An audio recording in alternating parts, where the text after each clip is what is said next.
A little female child who was actually a boy was not really well understood, you know, so I was always very much an outsider. So Evan, welcome to Daily Xtra. You're one of the people profiled in the website, The Transgender Project, and the TV show Am I Boy or Girl? Why did you decide to go so public with your story? I think I'm just interested in seeing portraits of trans people, as many different types of trans people as possible. And it didn't feel like a huge risk for me personally to do it. So that's why I decided. I mean, I think I live in one of the best places for trans people right now in the world. So I think I should use that privilege to try to open up discussions and amongst people who might not know anything about the trans community. Then they would do this, what they call darkroom therapy.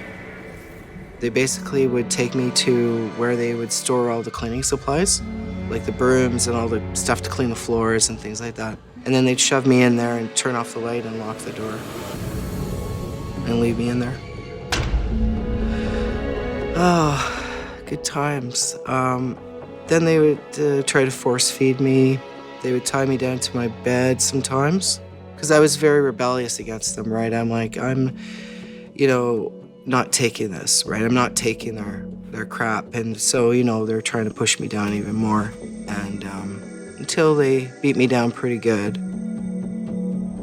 In the series, you're quite candid about, you know, the way you were treated growing up and all the adversity you went through. And you talk a bit about your own family and the challenges that they had come to terms with it.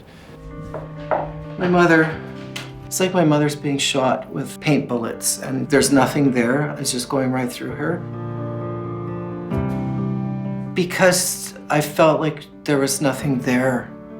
Like she was not there, literally. She was there in body, but not in spirit. And my God, if she sees this, she's gonna like be really upset. Basically, she was a puzzle piece to me, and she's partly responsible for me going into that hospital because she didn't protect me. What's your relationship like with your mom now? Really good, actually. We talk. I go there and visit. We have more of a relationship than we've ever had, more of a genuine relationship, because I'm being who I am and she is who she is. And therefore, you know, we're starting at a place where we've never started before.